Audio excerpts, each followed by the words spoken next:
ಅದಾದ ಮೇಲೆ ನಾನು ಮಂಡ್ಯಕ್ಕೆ ಹೋಗಿ ನಾನು ನನ್ನ ಮನಸ್ಫೂರ್ತಿಯಾಗಿ ಈ ಸೀಟ್ನ ನಾನು ಬಿಟ್ಟುಕೊಡ್ತಾ ಇದ್ದೀನಿ, ನಾನು BJP ಪಕ್ಷವನ್ನು ಮುಂದಿನ ದಿನಗಳಲ್ಲಿ ಸೇರ್ತೀನಿ ಅಂತ ಅದಾದಮೇಲೆ ನಾನು ಹೇಳಿದ್ದು ಅದು ಸಹಕಾರವೇ ತಾನೇ. ನಾನೇ ಇಂಡಿಪೆಂಡೆಂಟ್ ಆಗಿ ನನ್ನ ಹಠಕ್ಕೆ ನಿಂತು ನನ್ನ ಪ್ರತಿಷ್ಠೆಗಾಗಿ ನಿಂತರೆ ಆ ಕಡೆನೂ ಈ ಕಡೆನೂ ಹೆಚ್ಚು ಕಡಿಮೆ ಆಗುವಂಥ ಅವಕಾಶ ಇದೆ ಅಂತ ನೀವು ಒಪ್ಕೊಳ್ತೀರಾ ಇಲ್ವೋ?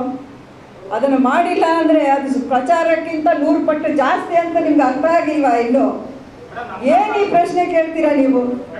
ಸೋತ ಸೀಟನ್ನು ಯಾರೂ ಬಿಟ್ಕೊಡಲ್ಲ ಎಲ್ಲೂ.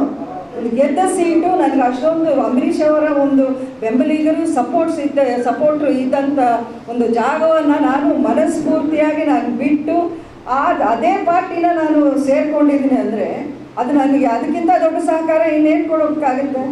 ಅದನ್ನು ಅರ್ಥ ಮಾಡ್ಕೊಳ್ಳಲ್ವಲ್ಲ ಯಾರು?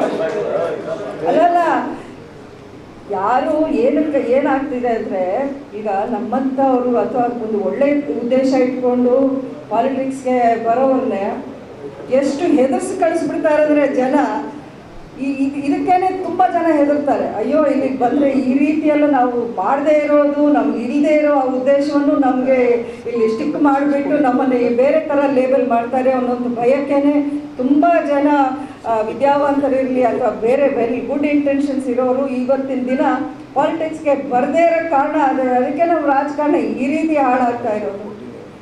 ಬಿಡಿ ನಮ್ಮಂಥವ್ರನ್ನ ಬರೋದು ಬಿಡಿ, ಒಂದು ಅಲ್ಲೆಲ್ಲಾದರೂ ಒಂದು ದೇಶದಲ್ಲಿ ಬದಲಾವಣೆ ತರೋಣ. ನಾವು ಬರೀ ಇವ್ರಂಗಂದ್ರು ಅವ್ರು ಹಿಂಗಂದ್ರು ಇದನ್ನ ಬಿಟ್ಟು ನಾವು ಬೇರೆ ವಿಚಾರ ಮಾತಾಡೋಣ. ಬರೀ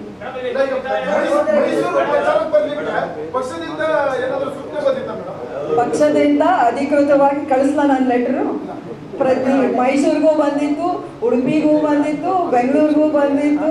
ಇನ್ನು ಮುಂದೆ ಬೆಂಗಳೂರು ರೂರಲ್ಲು ಅಥವಾ ಬೆಂಗಳೂರು ಸೌತ್ ಅದಕ್ಕೂ ಇದೆ. ಅವ್ರು ಎಲ್ಲೆಲ್ಲಿ ನನಗೆ ಹೇಳಿ ಅದು ಪರ್ಟಿಕ್ಯುಲರ್ ಆಗಿ ಅಧಿಕೃತವಾಗಿಯೇ ಬರುತ್ತೆ.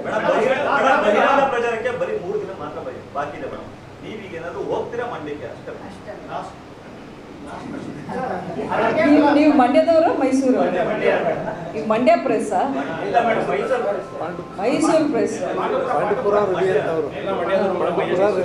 ಅಲ್ಲಲ್ಲ. ನೀವು ಯಾವ ಅಂದರೆ ಯಾವ ಮ್ಯಾಗಝೀನ್ ಅಥವಾ ನ್ಯೂಸ್ ಫಸ್ಟ್ ಮೈಸೂರು? ಬಟ್ ನೀವು ಕೇಳ್ತಾ ಇರೋದು ಬರೀ ಮಂಡ್ಯ ಬಗ್ಗೆ. ಹಾಂ, ಓಕೆ. ಏನು ಕೇಳಿದ್ರಿ ಹೇಳಿ? ಇದನ್ನು ನೀವು ಪಕ್ಷದಲ್ಲೇ ಕೇಳೋದು ಬೆಟ್ರ್ ಅಲ್ವಾ? ನಾನು ಇಷ್ಟು ಹೇಳಿದ್ದೀನಿ, ಪಕ್ಷ ಹೇಳಿದ್ರೆ ನಾನು ಅವ್ರು ಎಲ್ಲಿ ಹೇಳಿದ ಕಡೆ ನಾನು ಹೋಗ್ತಾ ಇದ್ದೀನಿ ಅಂತ. ನನ್ನ ನಿಲುವು ಇದೆ, ಪಕ್ಷ ಹೇಳಿದ ಕಡೆ ನಾನು ಹೋಗ್ತೀನಿ. ಇವತ್ತು ಪಕ್ಷದ ಲೀಡರ್ಸು ಅಥವಾ ಪಕ್ಷದಲ್ಲಿ ಯಾವ್ಯಾವ ಕಾರ್ಯಕ್ರಮಗಳನ್ನ ಆಯೋಜಿಸ್ತಾರೋ ಅವ್ರನ್ನ ಕೇಳೋದು ಉತ್ತಮ.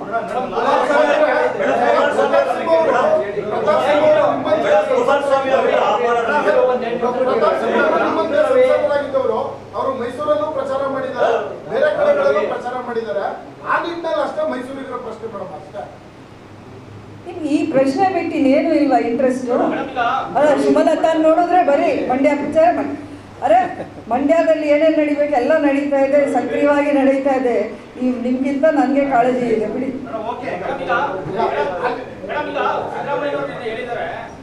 ಬರ ಪರಿಹಾರ ವಿಚಾರದಲ್ಲಿ ಬಿಜೆಪಿ ಸಂಸದರು ದಲಿಯಂತಿಲ್ಲ, ಸುಮಲತಾ ಅವರು ಇಂಡಿಪೆಂಡೆಂಟ್ ಆಗಿ ಹೋಗಿದ್ರು, ಅವರು ಸಹ ಒಂದು ಮೋದಿ ಅವ್ರಿಗೆ ಬರ ಪರಿಹಾರ ಕೊಡಿ ಅಂತೇಳಿ ದಲಿಯಂತಿಲ್ಲ ಅಂತೇಳಿ. ಅಲ್ಲ, ಆ ಥರ ಹೇಳಿದಾಗ ಮಾಧ್ಯಮದವರಾಗಿ ನೀವು, ಯಾಕಂದರೆ ನಿಮ್ಮ ಹತ್ರ ದಾಖಲೆಗಳೆಲ್ಲ ಇರುತ್ತೆ. ಪರಿಹಾರದ ಬಗ್ಗೆ ಫಸ್ಟ್ ಸಂಸತ್ತಲ್ಲಿ ನಾನೇ ರೇಸ್ ಮಾಡಿದ್ದು, ಬರಕ್ಕೆ ಕಾಂಪನ್ಸೇಷನ್ ಕೊಡಬೇಕು, ನಮ್ಮ ರೈತರ ನೆರವಿಗೆ ಬರಬೇಕು ಅನ್ನೋವಂಥ ವಿಚಾರವನ್ನು ಮಾತಾಡಿದ್ದೆ ನಾನು. ಅದನ್ನು ಬೇಕಾದರೆ ಆ ವಿಡಿಯೋ ಲಿಂಕ್ನ ನಿಮಗೆ ಕಳಿಸ್ತೀನಿ. ನೀವು ದಯವಿಟ್ಟು ರಾಜ್ಯ ಸರ್ಕಾರಕ್ಕೆ ಅಥವಾ ಯಾರು ಈ ರೀತಿ ನಾಯಕರು ಹೇಳ್ತಿದ್ದಾರೆ ಅವ್ರಿಗೆ ತೋರಿಸ್ಕೊಳ್ಬೋದು.